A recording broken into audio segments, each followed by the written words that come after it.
Olá a todos.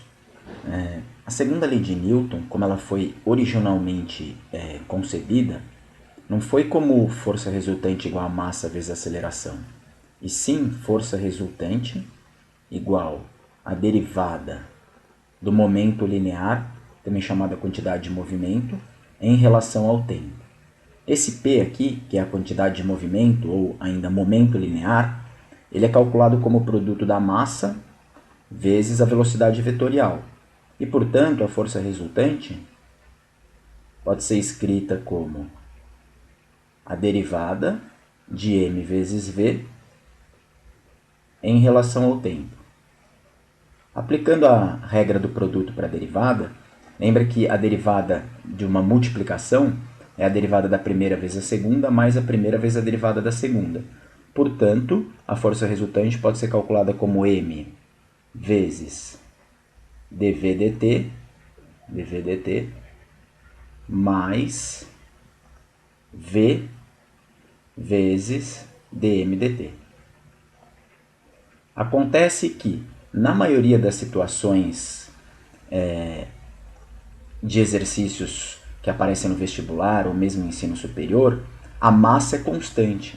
E se a massa for constante, esse dm/dt aqui é nulo. Por quê? Porque esse dm/dt, qual é o significado dele? Qual é a interpretação? É a variação da massa em relação ao tempo. É a taxa temporal de variação da massa. Se a massa for constante, então a massa não varia. Se ela não varia, a taxa de variação dela é nula. E se essa taxa de variação for nula, 0 vezes qualquer número dá 0. Aí essa parte some da equação. E se essa parte some, só sobra essa primeira aqui. E quem é essa primeira? É o produto da massa suposta constante, porque a massa não está variando, vezes a derivada da velocidade em relação ao tempo. Mas quem é a derivada da velocidade em relação ao tempo? É a aceleração, certo? Portanto, no caso em particular da massa ser constante, CT, né, constante, então essa parte aqui dm/dt é zero, porque a massa não varia, e aí a força resultante se reduz a simplesmente massa constante vezes dv/dt, que é a aceleração. Mas notem vocês que esse é um caso particular no qual a massa é suposta constante, a massa não vai variar com o tempo. Né? Apesar da maioria dos colégios ensinarem que força resultante é massa vezes aceleração, isso só é verdade se essa massa aqui, se o valor da massa não variar. Se a massa variar, se a massa começar a mudar com o passar do tempo, aí esse dm/dt, essa parcela aqui, esse fator que multiplica o v, esse dm/dt não vai mais ser zero. E se esse dm/dt não for zero, aí eu tenho que considerar a equação inteira. Então, por exemplo, eu vou dar um exemplo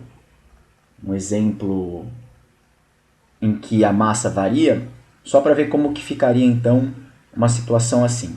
Por exemplo, imagina um carrinho, deixa eu colocar aqui um carrinho aqui em vermelho. Esse carrinho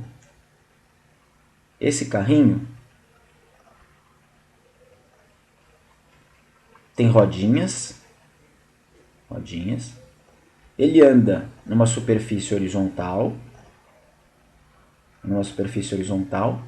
E vamos supor que ele anda com uma velocidade constante para facilitar a abordagem do problema. Ele anda com uma velocidade constante. Deixa eu colocar em outro lugar a velocidade aqui. Ele anda com uma velocidade constante de, por exemplo, 5 metros por segundo. Só um exemplo, 5 metros por segundo. E conforme esse carrinho vai andando, ele vai sendo empurrado por uma força. Eu vou colocar em outra cor agora. Uma força aqui. Alguém está empurrando ele aqui com uma força, F. E, além dessa força F, tem também a força peso. E tem também a normal, que eu deveria, a rigor, desenhar aqui nas rodinhas, mas para simplificar eu vou desenhar aqui no meio do carrinho, a normal. E, para simplificar ainda mais o exercício, vamos supor que não tem atrito nem de rolamento, nem atrito com o chão, é um caso bem simples. A gente vai desprezar o atrito. E vamos supor, por fim, que esse carrinho está andando para a direita, mas conforme ele vai andando, está caindo aqui no carrinho, em cima do carrinho, areia. Está caindo areia aqui em cima dele. E vamos supor que essa areia está caindo de uma distância bem próxima aqui ao carrinho. Então é praticamente como se cada grão de areia fosse colocado sobre o carrinho, assim. Mas é um fluxo constante de areia. E vamos supor que a areia vai caindo numa razão de 1 kg de areia por segundo. Eu sei que 1 kg de areia por segundo é muita coisa, mas é só para facilitar as contas de novo, só para vocês entenderem o significado da equação quando eu tenho que levar em consideração aquela parcela da variação da massa. Então, conforme esse carrinho vai caindo, conforme esse carrinho vai andando para a direita, vai caindo areia, e essa areia que vai caindo vai se acumulando e vai formando um manto de areia aqui sobre o carrinho. Aqui, repara nessa situação, o peso eu posso cancelar com a normal novamente. Tudo bem que o peso do conjunto vai aumentando, mas conforme o peso vai aumentando, a normal também vai aumentando, de tal forma que essas duas forças se compensam, e na direção vertical, como não tem aceleração, então a força resultante na vertical é zero, então eu posso dizer que o peso cancela a normal. Se o peso cancela a normal e não tem atrito, a única força que continua atuando nesse carrinho é essa força aqui, ó, essa força F. E se só ela que atua, não é que só ela atua, né? O peso é normal também atua, mas o peso é normal se compensam, então sobra como força resultante essa força F. Então a força resultante nesse caso é a própria força F. É a própria força F. E a força resultante eu posso calcular como, usando a expressão geral, né, da segunda lei de Newton, ela é m, né? Eu vou usar essa segunda parte aqui, que eu já fiz a derivada. Ó. Vai ser m vezes dv dt, mais v vezes dm dt. Essa parte aqui, agora nesse caso em particular, nesse exemplo que eu estou dando, essa parte aqui vai ser zero. Por quê, professor? Porque não tem variação da velocidade. O carrinho não está acelerando. Ele está com uma velocidade constante de 5 metros por segundo. E, portanto, essa parte é zero. Se essa parte é zero, só sobra essa parte aqui. Então, a força resultante, deixa eu voltar aqui com o meu azul, a força resultante vai ser igual à velocidade, que, como a velocidade tem sempre a mesma direção e o mesmo sentido, eu não vou mais me importar com o caráter vetorial dela. Vou pensar só no módulo dela, só no módulo da velocidade.